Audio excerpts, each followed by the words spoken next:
Honesty, passion, experience. It's Timberwolves Explosion, hosted on the sportstuff.com. And now, your host, Paladino Joey.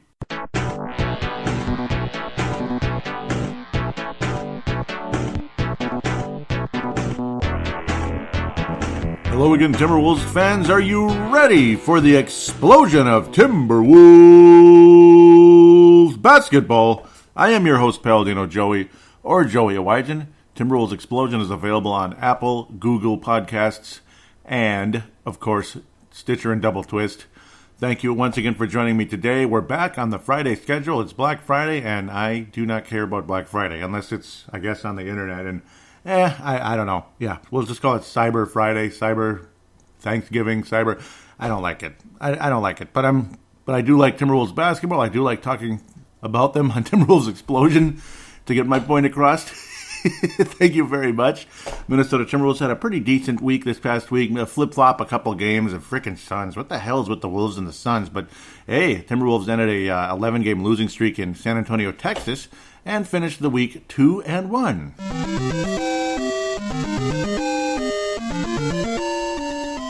Not bad. Awesome. 10-8 on the season. Minnesota, 7th seed in the Western, whatever they call it. Let's just call it the Western Conference. I don't care if it's the best or the West or the... I don't even like the Western Conference. I just like the fact that the Wolves might be a playoff team in the Western Conference. That's kind of all I care about at this point. Let's jump into the Phoenix Suns game, November the 23rd. Last Saturday, getting close to wrapping up the frickin' cleanup schedule. It still wasn't done after, what did we do? 12 kind of half, partial, finish up cleanups, basically. The final cleanups of the year because they were quick and easier. 12, and it still wasn't enough. Oh, what a long year it was.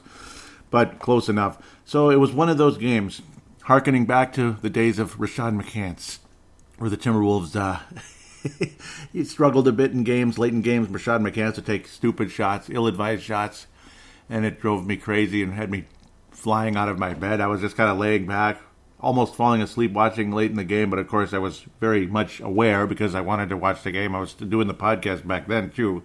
I forget how many years ago this was. It was 20... I mean, we're talking Rashad McCants here. They're, way back. I don't remember if it was 2010, 2011. McCants couldn't have still been here in 2011, so it's a while. 2009, I think. 2009, yeah. I was getting extremely frustrated.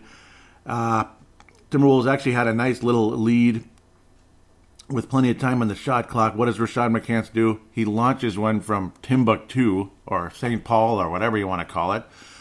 And I just flew out of my bed screaming, "What is he doing?" And I had one of those moments with the Wolves and Suns as well, with one of the best three-point shooters in the league, believe it or not, Karl Anthony Towns of all people, particularly in that area, but he's too far back. He was too far back, and what the hell was he doing? And that didn't help me. So I had one of those moments again. I was actually eating dinner with my parents at the kitchen table, just relaxing, after killing ourselves outside, whatever, just having a quick meal before I go home, whatever. And then I just yelled, "What is he doing?" And I said, "I do not believe what I just saw." That was pretty much my thoughts on Karl Anthony Towns' shot from St. Paul or Maple Grove or wherever the hell it was from. It was way too far away. I get it. You want to take a three in that situation, but maybe not that quickly and that far away. Yeah. As much as I didn't like the guy, you're not Steph Curry, or I don't like the guy. He's still living. He's still in the NBA. He's just not playing right now. I don't like Steph Curry, but you're not Steph Curry. Don't shoot from that far away. It's very low percentage, and of course it didn't go in. And then the Wolves ended up losing in a game where the whole game it just felt like, come on, why are we behind this team? I know they're better, but they're straw that stirs the drink. Okay, not really, but the guy is supposed to be the man that really helped improve this team, kind of help improve the winning culture a bit. Ricky Rubio, once again, for the 99th time, wasn't playing. Again, I'm not trying to diss him, but does he miss time? Does Ricky Rubio miss time? Is it okay to say that he misses a lot of time? He does. He's always out, damn it. So, I'm going to say it. And he wasn't even playing. And it seemed like the whole game the Wolves are behind. The first quarter, second quarter, the whole game the Wolves were behind. We make our furious rally, so to speak, in the fourth quarter, and we still don't win. So that was frustrating. Devin Booker missed all 5 of his three-point attempts, and he's about a 50% guy from downtown. But, well, he still managed to get 35 points anyway, despite a little bit of erratic play. 35 points from Devin Booker. Ugh. You can tell I'm not a huge fan, but whatever. He's a good player, and we're happy for him. Tyler Johnson, the Gopher wide receiver. No, Tyler Johnson, the backup point guard, is not that great. He's got some skills, but not that good of a shooter, at least particularly in this game. 7 points. He shot poorly, 20% from the floor. 20% from the floor. 3 of 11 Saric, not 7 of 11 Saric. Saric struggled from the floor as well. I don't know. This wasn't a very good game. It kind of sucked. Like neither team played that well. 198 was your final score, of course. Karl Anthony Towns played freaking awesome, like I predicted, because I'm just so smart, right? No, I predicted that Karl Anthony Towns would play very well against the Suns. I figured his field goal percentage would be sky high, and he'd get... Did I say 17 rebounds? I did. Well, okay. Wow. He got 17 rebounds, and then this guy named Keita Bates-Diop. Everyone calls him Keita Bates-Diop, but I was under the impression it's Keita Bates-Diop, like Desagna Diop. It's the same last name, right? I don't know. Is it Diop? Because whatever. He shot 50% from the floor and 22 points up the bench. Hey, Keita. All right. So he's emerging nicely. And other guys that were, getting a load of the minutes. Trevon Graham didn't even play in the game. So he drew a DNP CD, coach's decision. Did not play in the game at all. Great game for Keita Bates-Diop. I like him a lot. He can play defense. He can kind of do a little bit of everything. He can rebound. He didn't rebound that great in this game for a 37-minute game. 37 minutes for Keita Bates-Diop. And, he can kind of do everything. He can set players up, kind of swing the ball around. I love him. Jalen Noel finally seeing a little bit of action. He got 3 assists off the bench, but only made 1 shot and 1 free throw. So good for him. It's better than nothing.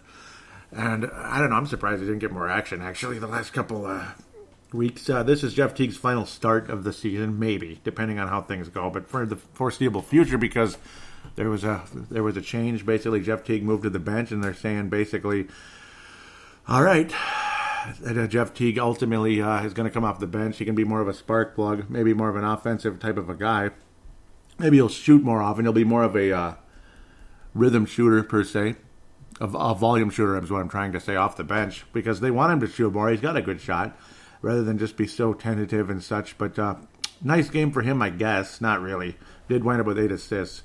But I don't know. Jordan Bell got a lot of action. He wound up with 9 rebounds off the bench. That's good.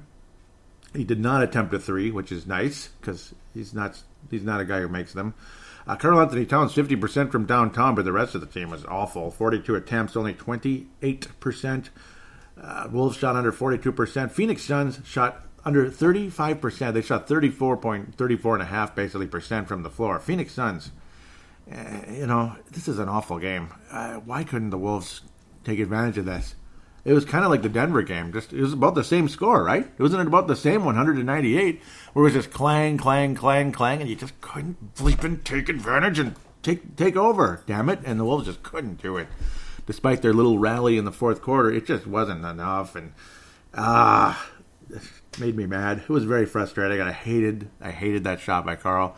You like the aggressiveness, but it was a BS shot. It was BS. If he makes it, great, but I don't know. It's a BS shot. It really is. You really want that? I don't know. Very few guys can make that, and he didn't. And I don't know. Nola Vonleh, he's gotten such limited minutes. He started and still wound up with a very limited amount of minutes. He just kind of was out there for the heck of it, I guess, a bit. About 7.5 minutes and didn't score at all. Kind of sad. I like Nola Vonleh, and no, just nothing of it. Keelan Martin couldn't hit the broadside of a barn in this game either. 17 minutes, zilch points, minus 15 overall.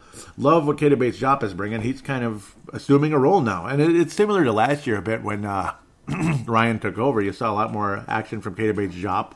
And it was good stuff. It was good stuff. It was good stuff, and you're seeing a bit of that more this year again. You're seeing a guy that had a good summer and improved during the course of the summer. And now he's playing. It's kind of sad how he wasn't playing for an extended period, but I suppose you got to feel things out, see what certain guys are like, and see everybody's strengths and weaknesses. And you're seeing weaknesses out of some of these free agent signings, trade acquisitions, blah, blah, blah. It's kind of, fillers, lineup fillers that are actually decent players. Obviously, Vonleh, Bell, Trevon Graham, guys like that. Vunley and Bell aren't going to really, guys like that could take minutes from Jop, and obviously Trevon Graham can as well. Tons of minutes for Jop, and that was encouraging to see. Jarrett Culver at small forward, he's too small, but he did wind up with 2 blocks. That was pretty cool. Nice defensive effort from him, and he made a couple plays down the stretch. I like Jarrett Culver. I like his future, but I think he belongs in the backcourt, not in the semi-front court, if there's such a thing in the NBA these days. I'm beginning to wonder if there is such a thing, but I guess I guess it is what it is. So, crappy finish. Nice that we made a little comeback, but come on, man. Just, yuck. DeAndre Ayton, of course, still serving a 25-game suspension due to the good old-fashioned PEDs. So, we're not talking about pedestrians here. I know, it's not funny. We go to Atlanta. Minnesota goes to Atlanta. We lose. Just losing to Phoenix makes me mad. I hate Phoenix. I don't know why, but I'm starting to hate the Suns now. Stop losing to the frickin' Suns. Please. That's what I was saying that day, too. As the Wolves are trailing by 10, trailing by 8, trailing by 12. Stop losing to the frickin' Suns. I'm sick and tired of it. They're not that great. They're going to get better when Aiden comes back, I know. And, of course, Ricky Rubio, I know. They're the greatest ever. But they'll be better, I know. But stop losing to the frickin' Suns anyway, especially when you're at home. Come on, man. Okay, Wolves go to Atlanta, a place where they never win, just like San Antonio, a place where they never win. And, well, they won both of these games, so that's great. This was fun. This is a fun game. You got to see guys make shots. You got to see plays. You got to see Jeff Teague dish the ball out, coming off the bench. 8 assists off the bench. All right. He was kind of driving to the basket, dishing it to Karl. Entertaining stuff, as that had been a problem getting it to Karl down low with Teague, especially because he's been the starting point guard since the last couple of years here. This is his 3rd year with the club, and probably his last year, depending on what takes place in the offseason.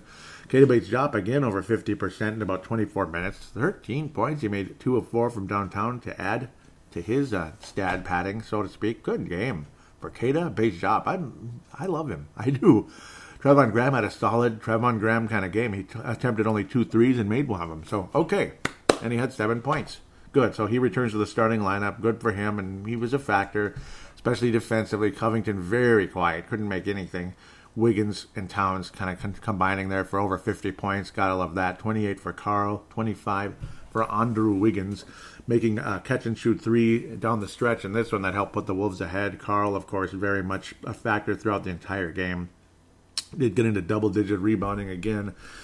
Catch and shoots, interesting with Andrew Wiggins. You know how I constantly preach the catch and shoot. And by the way, Gorgie Zhang, speaking of that, 3 of 3 from downtown, 5 of 6 overall. Nice. 13-point effort in only 16 minutes. That's freaking awesome. Awesome game. Only 6 field goal attempts, 13 points in 16 minutes. That is as efficient as it gets for a Gorgie Zhang type of game. That is beautiful. And again, Jarrett Culver is now the starting point guard of the Timberwolves, which is interesting. It works. It was fun. Teague, again, also playing like a starting point guard off the bench. So, hey, that's a bonus. That's a bonus. Now we'll get to Andrew Wiggins right now about the catch and shoot 3. The most interesting stat, I guess you could say, it was brought up to me this week. He's only 30% on catch and shoots, and he's much higher with dribbling. Like with dribble threes, like 1 or 2 dribbles before putting up a 3. I guess he gets kind of a rhythm with the ball, and I feel that a little bit at times. I've always thought the catch and shoot 3 was higher percentage, and it just wasn't the case. It's just not the case for Andrew Wiggins for some strange reason. Interesting statistic, but he did make 50% from downtown in this game, and Wiggins put right about at his average, 25 points a game, which sounds oh so sweet, doesn't it? For all of us that were frustrated with him, we knew he was better than that. We knew Andrew Wiggins was better, and he going from 17, 18-ish a game to 25. It feels so good. It feels so good. It really does. But no, it's interesting to think overall Wiggins about a 35% shooter generally, and he's great from the corner, but he doesn't take a whole lot of corner threes for some reason. Much better on the right side, but I guess it's just everybody. I mean, even Karl's better on the right side. He takes much more shots from the right side of the floor than the left, per se. Interesting statistic here, though, with Karl is unbelievable. He's one of the best in the league in this category. Is around the top of the key. He's about 50% from downtown, Karl Anthony Towns. You know how he's around 44-ish overall. He awesome three-point percentage and all that, but 50%. He's about 49.2, which is close enough to 50% from the top of the key area. Maybe a little bit over here, a little bit over there. Big deal. It's generally the top of the key area, about 50%. Everywhere else, you got the 40%, 39 here and there. These corner threes are only about 35. So the area where Wiggins is extremely good, the right corner there. Andrew Wiggins is definitely the better shooter there compared to Karl. He's about 37, or Andrew's about 50. So Andrew's sweet spot is in the right corner. Karl's sweet spot is top of the key. Much larger area.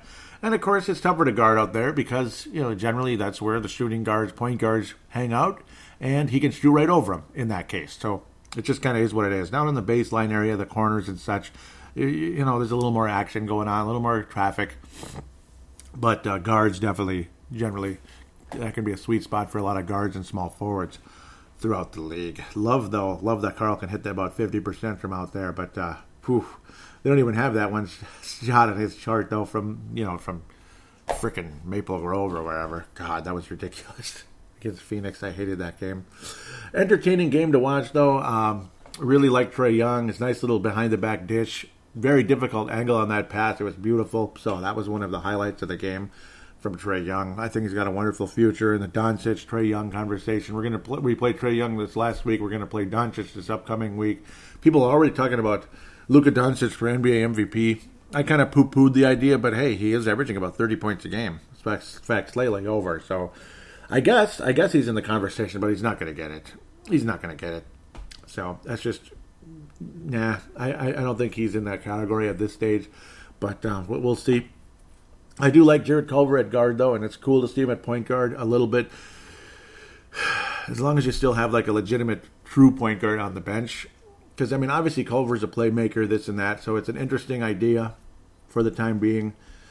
It's going to be very interesting. Because, obviously, right now, this is what it is, I suppose. Again, as long as you have a true type of point guard off the bench who can kind of help, maybe even play with Culver in certain lineups.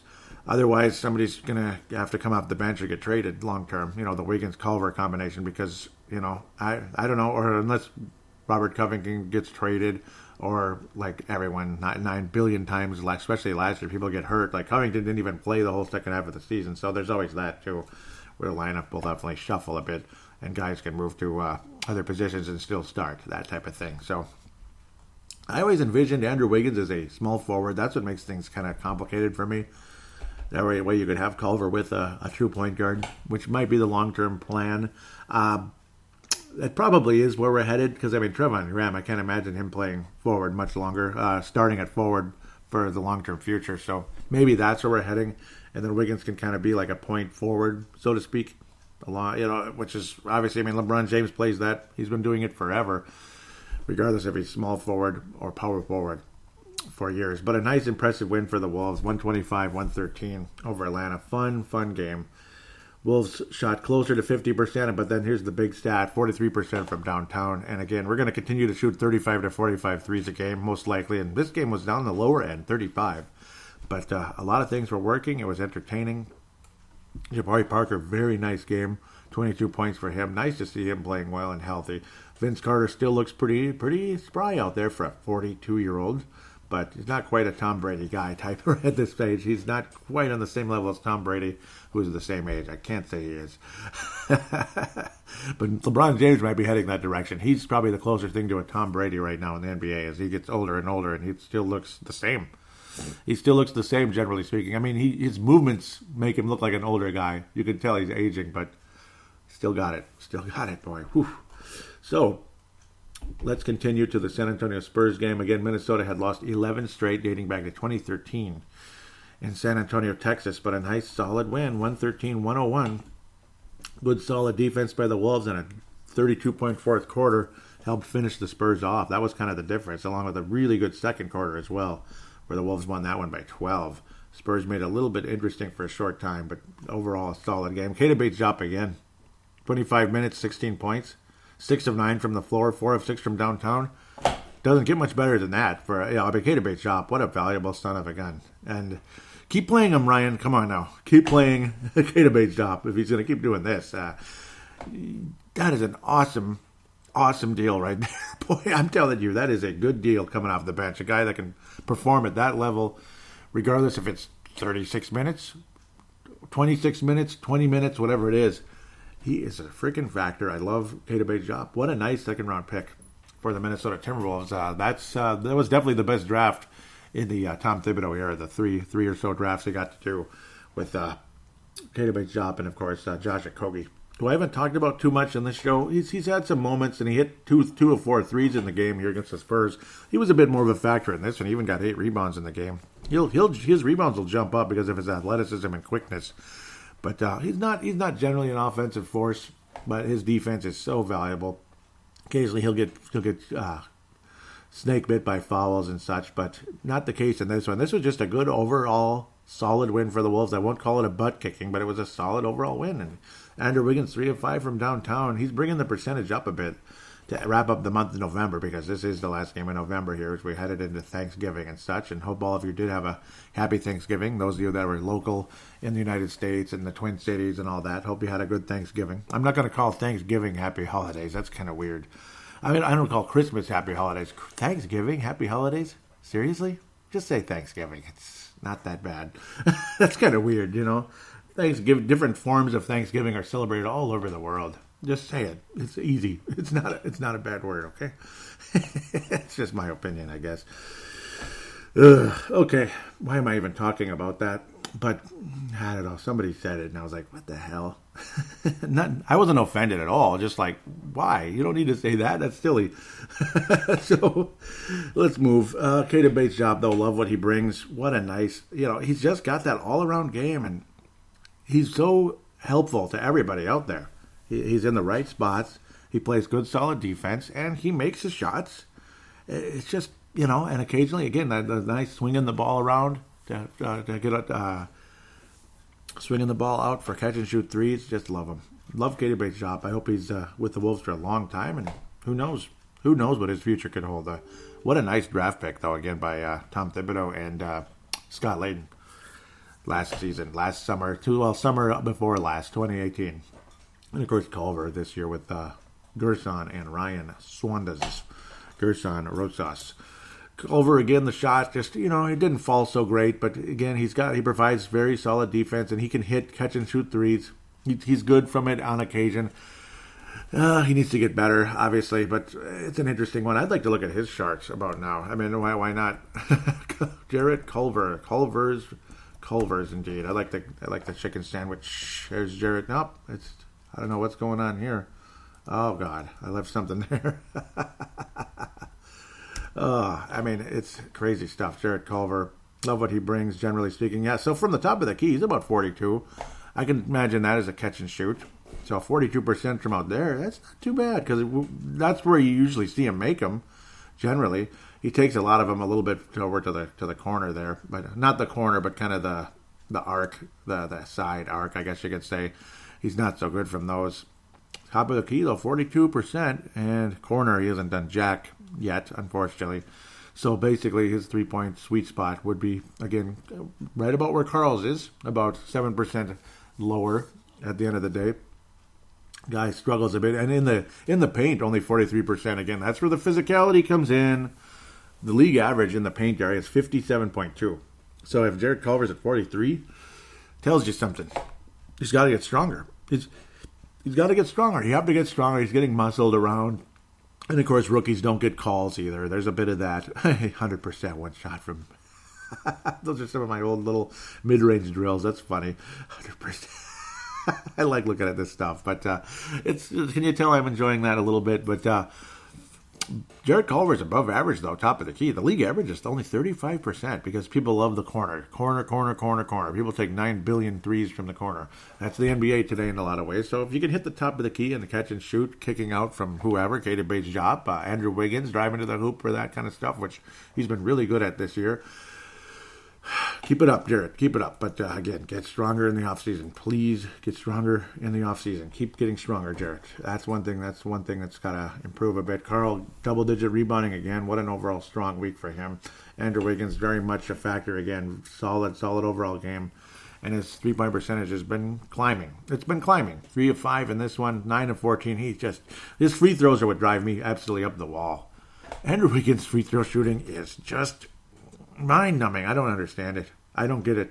please get better at the free throws. Now it's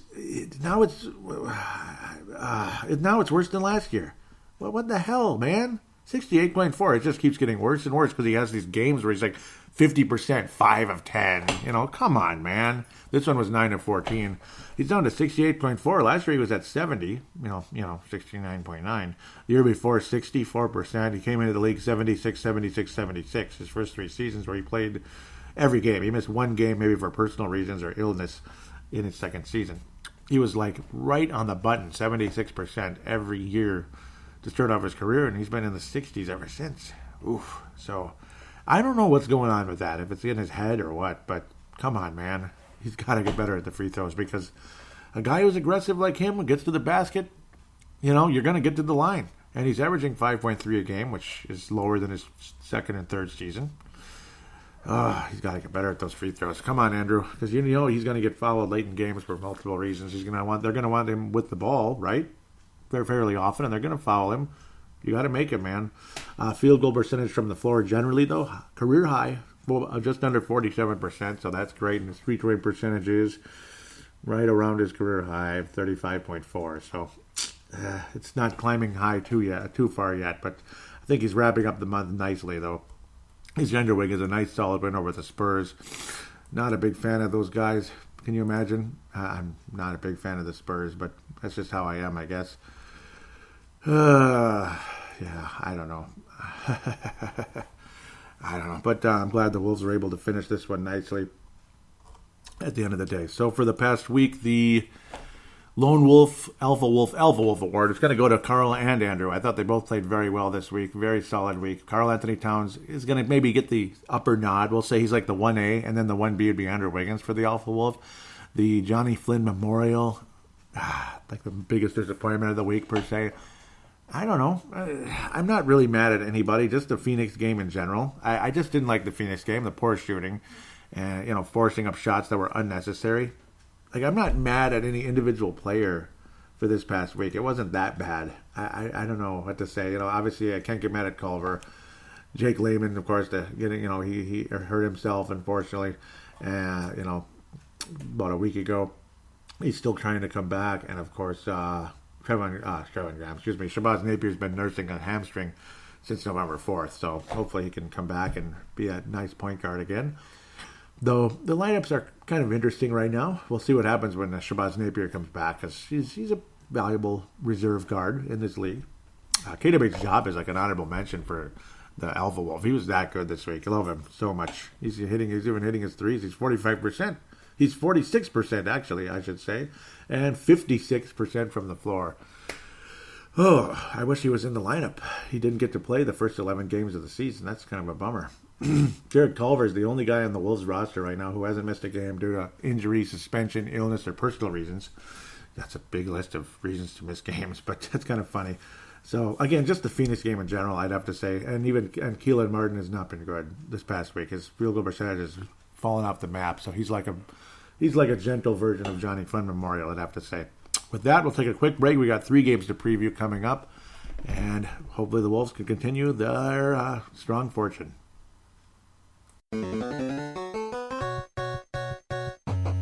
The catch and shoot, a low percentage shot? What world are we living in?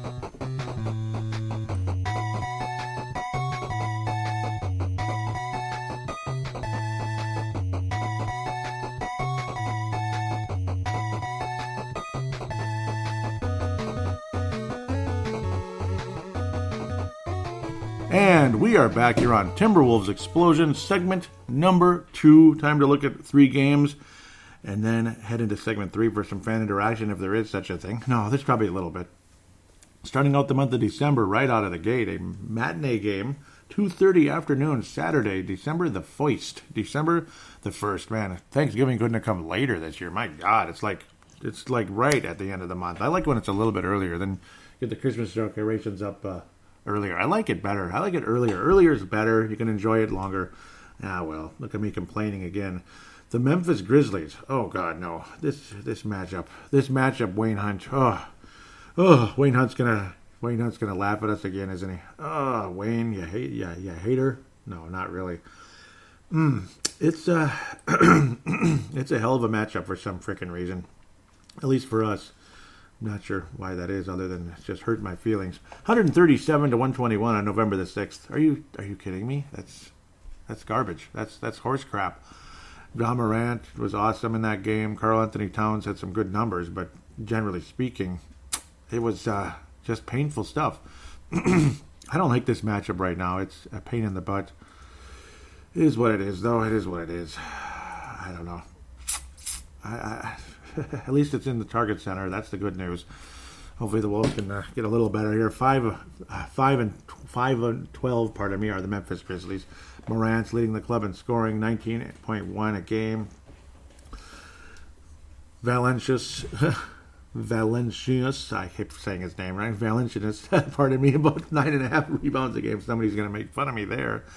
There's pieces on this team. Jaren Jackson Jr., of course, he's wound up as a nice player, nice valuable pieces on this team. Dylan Brooks, and be a bit of a spark plug. Jake Crowder, the former everything, former Hawk, former Cleveland Cavalier. Tyus Jones, oh God, not that guy again. Right? He's averaging about 5 assists a game in about 19 minutes, so that's pretty good. He's leading the floor. We could sure use his help right now, but cheaper price tag would be nice.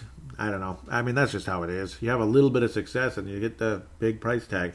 Grayson Allen goes from the Jazz to the Memphis Grizzlies. That's, of course, all that stuff going on in the summer with the Conley and such. All that stuff going on. I don't know. I don't like this matchup. It never seems to work out. As good as Memphis is, as bad as Memphis is, as good and bad, whatever they are. They clearly have a future, but I don't think the future's now. I don't think so. They're 5 and 12, and it's not just because of their record, but they need more pieces. They need more pieces. They have a couple of guys and such, Jaren Jackson, bit, and then obviously John Morant, but then some bit players. So it's kind of like I don't know, I don't know, just a bunch of bit players. Other than that, and of course, no offense to Wayne Hunt. I'm sure he's not too offended by what I just said. Wolves need to, keep their winning ways after beating the San Antonio Spurs. I'm looking forward to a Timberwolves victory in this one. But Memphis has a pretty solid offense. They're actually middle of the road in a lot of categories, considering the record's not middle of the road, but they hit their shots 46% overall. That's pretty good. 110 points a game, blah, blah, blah. You could go on with that. They've been solid, to be fair. Timberwolves are much lower in a lot of things except points scored. Rebounding, actually, our rebounding is high. Yeah, I trashed the Wolves in rebounding on the last episode, so it just doesn't feel like it. It didn't feel like the Wolves are getting the rebounds they needed to. Maybe they can rebound the heck out of the ball the whole game, and then late in the fourth quarter in a close game, they don't get the rebounds. Freaking frustrating. It was the Denver game that really set me off in that category. I will give a quick site here, though, where I was getting those shot stat numbers, all that stuff. Statmuse.com. Statmuse.com, great place to go for that kind of stuff. It's helpful, it's interesting, and helpful to this show, so I better give them a shout out and cite them as a source of information because it's valuable stuff. I think the Timberwolves will beat the Memphis Grizzlies. I think they need to. Obviously, you got to come out with a little bit of pride the way this team just walloped us not that long ago on November the 6th. Just walloped us, 137 points. That's horrible. A little more focused defensively. Keita Bates-Diop, I think the Wolves lineup will be a bit better than that game. I mean, this is just, Yeah, I mean, Josh Okogie, should he be starting? I don't know. It wasn't a bad starting lineup, but Trevon Graham getting a ton of minutes. I mean, I suppose his defense is good. This is actually one of his better games, but I'd like to see Noah what am I talking about? Keita Bates-Diop getting significant minutes rather than being inactive, but out there getting significant minutes. I think that'll be part of the difference here and there. Jalen Noel got to play 1 minute in the game and did a whole lot of nothing. But I expect Karl Anthony Towns to have another big game. Andrew Wiggins, I mean, that's kind of becoming a theme. Wiggins had 30 points last time around, but again, missed half his free throws. So you just, make your bleeping free throws. That would be helpful. Karl did not shoot well from downtown, but he shot well generally in the game at the time. Wolves need to take advantage, and they can certainly score on this team. The Memphis' defense isn't that great either. I mean, it's not the old days anymore. It's not the same team. They give up points, but they score points. So they're kind of, in a lot of ways, the polar opposite of what they once were. Timberwolves need to take advantage to take this team down, 125 to 115, something along those lines, maybe even 120. I think it's going to be a higher scoring game from what I think is high scoring these days. This was a high scoring game, 137, 121. That's the definition of a high scoring game. But I think the Wolves can beat the Grizzlies by about 10 points, and they need to go out and do that. You have another stinker against this team, it's just not going to look good. I think the Wolves do get the job done, though, down the stretch. I expect a little bit of extra pride and, of course, a better lineup, better minutes for certain players like Katabe's job. I think that'll help. It's not like the big difference that's going to change everything, but it'll be helpful at the end of the day, I do believe.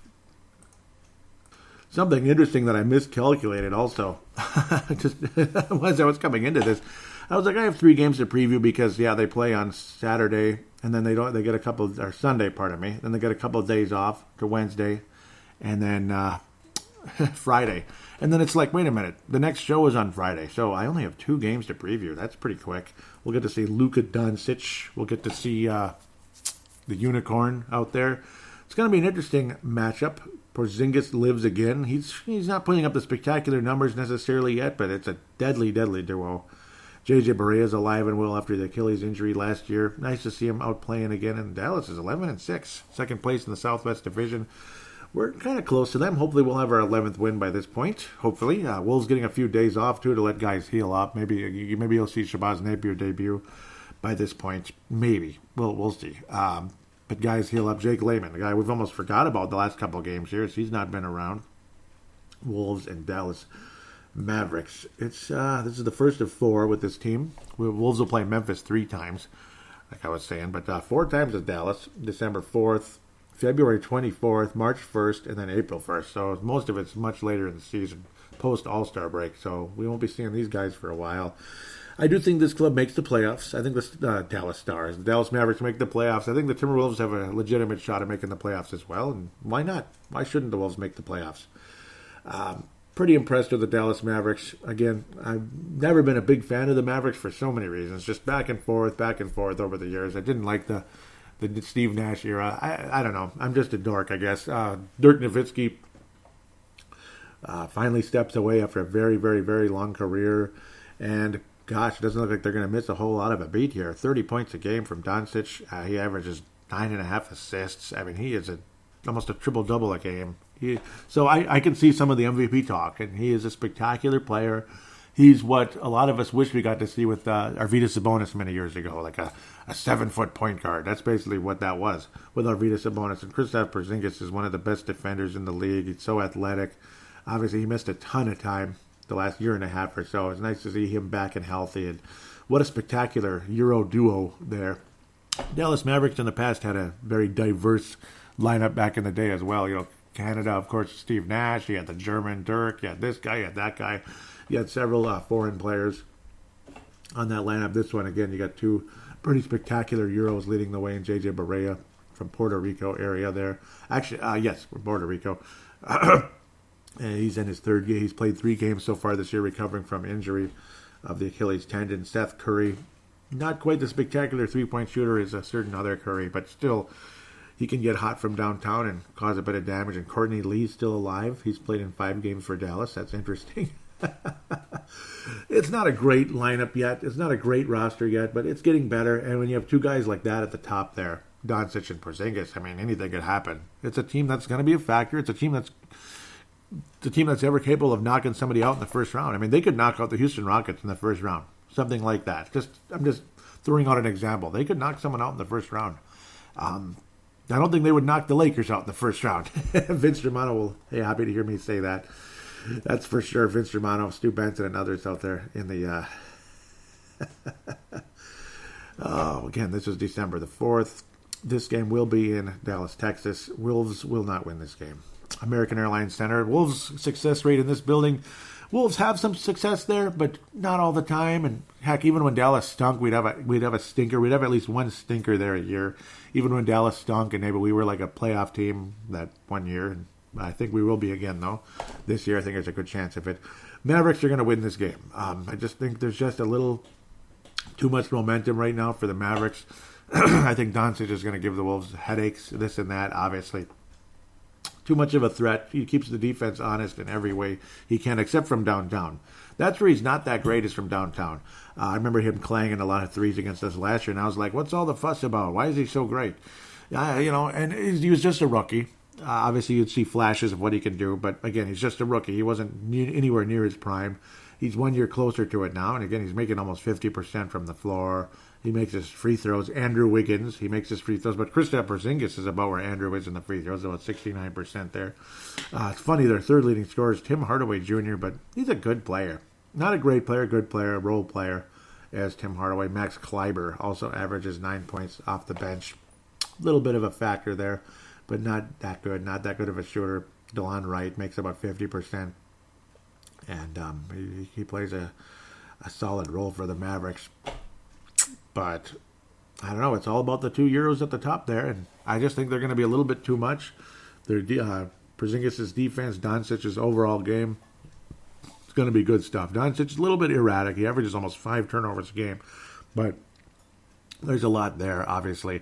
It'll be a back-and-forth game. I think the Wolves will lead. I think the Mavericks will lead. There'll be lead changes, maybe 5 or 6, 7 lead changes in the game, but I think Dallas wins it out at the end of the day. Obviously, extremely talented team. 8th in field goal percentage, 12th in three-point percentage, which is interesting. Yeah, because they're not spectacular from downtown, but not terrible. But 3rd in points scored. They're an offensive juggernaut, kind of like they were back in the day. Again, they're not at that level yet, where they were winning like 60 games and such in the Dirk era, the Dirk Prime era, and 2011 when the team was just, they had a balance. They went from all offense to balance, and that's when the Mavericks finally won a championship. That's what I like about Rick Carlisle. He's a balanced coach, and frankly, I'd be kind of a balanced guy. Offense and defense, that type of thing. 4th in rebounding, and imagine that when you have 2 tall guys with all that athleticism and youth and talent. So I just think the Mavericks outscore the Wolves. It's going to be high scoring, very high scoring, entertaining battle. 128 to 120. Dallas Mavericks end up winning it out. I didn't even talk about who was going to help lead the Wolves against the Memphis Grizzlies. It's got to be Karl, but I have a feeling that Wiggins is going to have a big one against the Memphis Grizzlies, something like 33 points. With the Mavericks, it's going to have to be Karl. I mean, you're going to be counting on Wiggins to get his 25-ish. He'll be right around there, 24 to 25, 27, something like that. But Karl's got to have a big, big night if we're going to beat the Dallas Mavericks. He's got to hit that.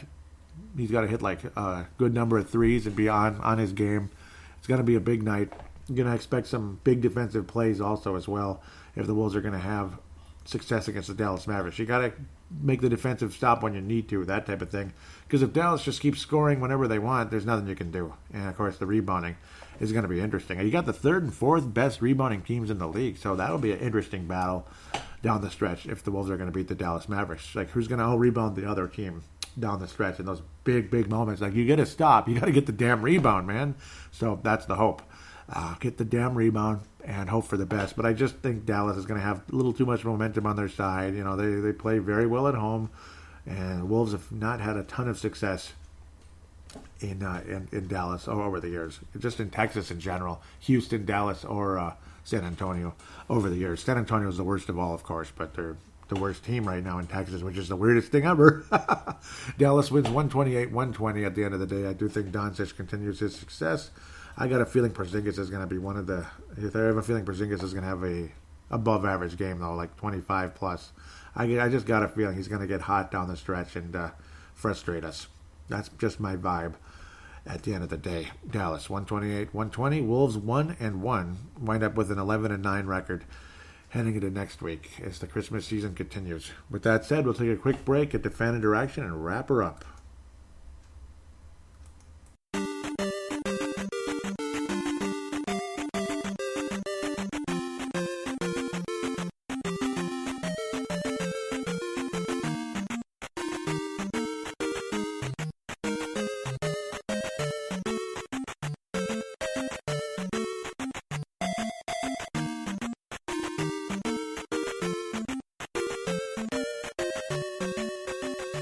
And we are back here on Timberwolves Explosion segment number 3, fan interaction segment. This looks a little quiet today, which is fine. Let's have a shorter show and move on. It's long enough already, about 45 minutes, so it'd be a little longer, obviously, with this segment. At Wolves Explosion is the Twitter account. Thank you, those of you that have followed, and encourage others to follow it. Want to thank Levi Levi and Tanae Brown out of New Zealand for retweeting the most recent show, along with Vinrock Vince Germano, who is one of the hosts of the Courtside podcast, Wayne Hunt, Vinrock Vince Germano, and Stu Benson. Wayne Hunt is a is a Memphis Grizzlies fan, and I think I pissed some guys off over there by calling Wayne Hunt the alpha dog, but, well, I'm just saying he's the main host. No, I didn't piss him off. They're just playing around, teasing me about it for saying that on the last show. Wayne Hunt, Memphis Grizzlies fan, so he got his bragging rights last time around, which you mentioned on the Facebook page, and my God, did they kill us. Oh, 137 to 121. Oh, God. Oh, hopefully the Wolves do a little better this time around. We'll find out. Oh, that's bad. Ho, ho, ho, ho. Yeah, I think you get the point now. I think I made my point. But yeah, at Wolves Explosion, thank you guys for your retweets. Ben Rock, Vince Germano, and Stu Benson are both Laker fans, which is just fine. And man, that team was doing well. And I have nothing against the Los Angeles Lakers. I've been a LeBron James fan for a while. I don't like when he talks politics very much, but I think I've made my opinion about that already. I don't need to go there. I don't know. Just stick to the, I don't know. Just play. That's all. That's all I'm asking. I'm not asking much else. I was saying, man, do I love the old school Houston Rockets uniforms. That was, I forget if that was last Saturday they were on, or Sunday. I remember. One of the weekend days there. Love those classic Rockets uniforms. That was fun to watch. It was Jazz. It was Rockets versus Clippers. What a fun game. The NBA is so much funner now. It's so much funner now. I love, I'm starting to really love the NBA again, because, the last couple of years I was getting kind of tired of things. I still love my team. I still love the game. I love the sport. It's just the face of the style of the NBA was bugging me a bit. Now it's not bugging me as much, and that was fun to watch. It was kind of like the kind of basketball I like a little bit. I don't like Houston, but I like the Clippers. I like the Lakers. Yeah, I like the Lakers. I'm not wearing a Laker jersey. I'm not, I don't have Laker pennants on the wall. I don't have purple and gold shades, except maybe Viking ones. Okay, I'm just kidding. Purple Mafia, check that out. Minnesota Vikings podcast, Purple Mafia. Do check that out. But, no. What can I say? I like the team, okay? I like the team. Heck, I'm impressed with Dallas so far. Just saying, I like the Lakers. I like the Clippers. I like what they're doing. The Clippers I really like what they're doing. I'm impressed. I think it's cool. Oklahoma acquired a pretty solid player who's actually leading them in scoring in that massive Oklahoma and Clippers trade with the Paul George and everything. And it's amazing how that trade webs all the way back to when Kevin Durant was a member of the Seattle Supersonics, when the Supersonics were still the Supersonics, like the end of that summer and all that.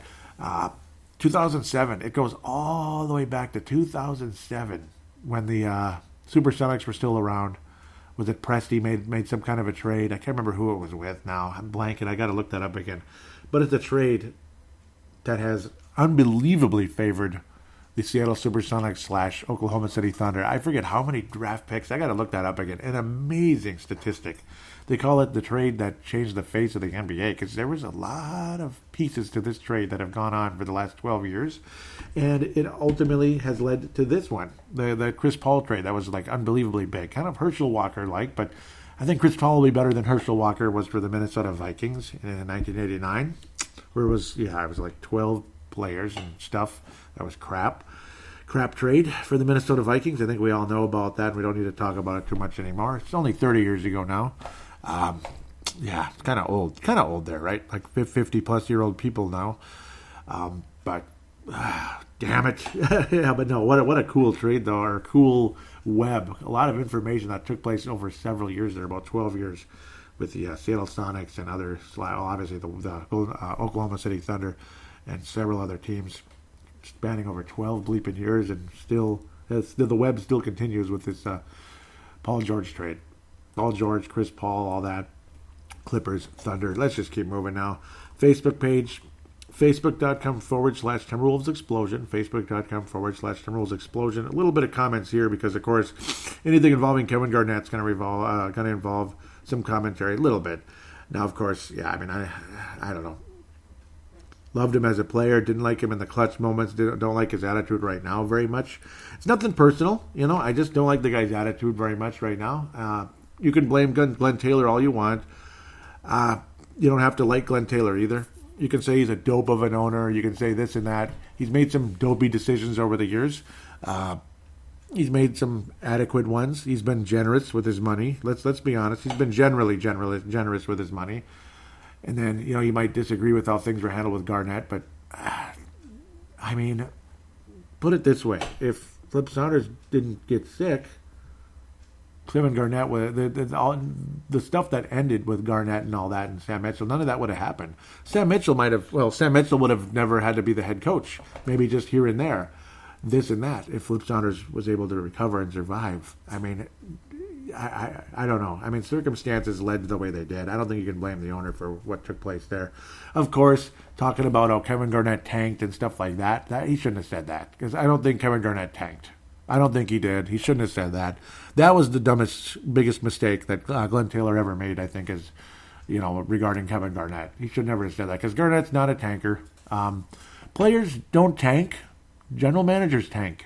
General managers tank by putting certain players on the team, and you trade away certain players that are like, maybe they're better, that can help you get more wins. You trade them away because you want to, quote unquote, put a smaller lineup out there, like a smaller in talent, so to speak, to win less games and get more chances to move up in the draft, that type of thing. That's where tanking comes in. It's general managers tank. Players don't tank. They might occasionally, certain players might be lazy. Certain players might be protecting themselves from getting injured in a meaningless game late in the season, or, for whatever reason, maybe they're leading into the playoffs, or they just don't want to sustain a terrible injury right at the end of the season that affects next year or the rest of their bleeping career. There's that. Kevin Garnett didn't tank. So, I mean, as horribly as I think Garnett has handled the situation, I agree with him there. He did not tank. Okay, now I got into Garnett again. What the hell? Okay, I posted the image here. I'm sorry. But hey, I agreed with Kevin Garnett, okay? So I'm not up here bashing him. Kevin Garnett, only player in NBA history that is currently in the top 50 in career points, rebounds, assists, steals, and blocks. So, yes, points 26,071. That's funny, the 71 in there. Number 20 all time. Rebounds 14,662. 10th all time. Not bad. Top 10. So he's top 10 there. Assists just under 5,500. 49th. Well, so he just barely made it there, but that's okay for a power forward player to be 50th in assists all time. That ain't bad. 49th anyway. Steals 19th all time. 1859, just before the Civil War. No, I'm kidding. And then blocks, number 20th. That's the one that bugs me a little bit. 2031. A guy with that a guy with that much athleticism and that much length, and as great a defender as Garnett was, to be 20th, he should be higher. That one bugs me a little bit, because that was the one thing, he was always a little bit late, and that's why he got a lot of goaltending calls, because he was always like a millisecond late on those. It's weird, because I think Garnett was a better man-on defender. That's why the steals are so high for a guy in his position. That's an extremely impressive stat. But the blocks, it's funny how he had less blocks, actually. No, he had more blocks, but lower in the standing, so to speak. Because he's, you'd think he could have been like 10th all time in blocks with that type of length. But I don't know, that's what it was. He was like a split second late on occasion. Still a good statistic. I mean, 20th is 20th. That's thousands of players beneath him. So, again, all respect in the world there. Not trying to be a dork. Just thinking he'd be higher in that category. I don't know, but that was not one of his super duper high points. It's not like he blocked 3 blocks a game. He wasn't like that, so that's just how it goes. Awesome statistics, spectacular. Unfortunately, see, this is what kind of got me going, babbling on and on about the Garnett situation with the Wolves. Fred Stanley says, and yet the Wolves still haven't retired his number. SMH, shaking my head. I was saying the ball is in his court, and to date he has refused to come. Don't forget. And of course, I got no response there. I don't know if I pissed him off and he left, but I agree his number should be retired. No kidding. But I don't know. I don't like making Garnett a victim. I don't like it. I don't want people telling me that, the Wolves refused to retire Kevin Garnett's number. No, there's been an open invitation from day one, since the day he was no longer on the team. His contract got bought out, blah, blah, blah. the ball's been in his court ever since, and I understand the frustration, but I think sometimes you got to lower your pride and move on. And I wish Garnett would do that. That's just my point of view. I'm not trying to be a hater. I appreciate and recognize what Garnett brought to this franchise, but he's not God. That's all. That's all. Like, none of these players are God. Michael Jordan isn't God. LeBron James is not God. You just gotta sometimes you gotta just move on and lower your pride for now, and enjoy that night. Enjoy the night. Enjoy it. But unfortunately, some people believe that Garnett will not come back and have his number retired until Glenn Taylor's no longer the owner, which, come on. I think that's a little too harsh. But if that's how it is, that's how it is, I guess. With that said, let's go to the contact details. Okay, I already mentioned the Twitter and the Facebook. Those will both be in the show description. Also, there's no longer a phone line. I think I mentioned that on the last show. I don't know if it still exists anymore, so we're going to move on from that. I'm going to encourage you to go full-on audio submission route from here on forward. Simply use the free voice recording application on any smart device on the planet, if it's Samsung, Apple, LG, HTC, or you want to use your laptop or desktop with an editing software like Audacity or something and a microphone. Treat it like a phone call or a small mini segment in the show, per se. You could call it like that, too. When you're done, save it and send it to paladinolive at yahoo.com. Paladinolive at yahoo.com. That will also be in the show description. Keep it to around 5 minutes. If you go a little longer, it's not the end of the world. But, keep it to around 5 minutes or so. Can't wait to hear from somebody out there. It'd be great to hear from you again. I will then convert the file from M4A if need be. If it's an MP3 already, so be it. But if not, I can convert it right away with Zamzar.com or Converto.com. I'm very happy to give them a free plug because they give me a free service. It allows me to use your audio on my show. So MP3 can be put in editing software. M4A cannot. It literally takes seconds to convert them with those websites. So that is awesome. For larger files like an entire show or God knows what the heck you're making, maybe a big song or video or something, to convert that into a different file, you probably need a monthly subscription of some sort that's not very expensive, like $7 a month, $8 a month, something like that, for a big file, like a gig or whatever. Maybe not a gig, but several megabytes, that type of thing. I mean, gig, I'm sure there's gigs, but that's not common, I'm sure. But with that said, though, I want to thank all of you for listening to the show. I encourage you to please write a positive review of Timberwolves Explosion on either Facebook or Twitter. No, on iTunes / Apple Podcasts, Google Podcasts, Stitcher, or whichever. Really appreciate in advance for those of you that could do that. Apple Podcasts, Google Podcasts, write a positive rating for Timberwolves Explosion on there, and I will give you a shout out and a thank you on air. And I can't thank you enough for those of you that have over the course of time. With that said, hope all of you had a happy Thanksgiving for those of you that celebrated in the United States. Black Friday's worldwide, and don't be stupid, I guess. Okay, whatever. It's up to you what you do. Be careful if the weather's dangerous, which it might be. It isn't yet. It's cloudy right now. There's snow on the ground here in the Twin Cities, for those of you that might be wondering. But there's no nasty weather yet. So it's looking like a little bit of everything coming. Everything. We're talking snow, rain, and thunderstorms with snow again. So, yeah, kind of all the above there. It's Hurricane Frosty coming to the Twin Cities area and upper Midwest here. With that said, again, have a nice, safe, happy week. Go Timberwolves. Go 2-0.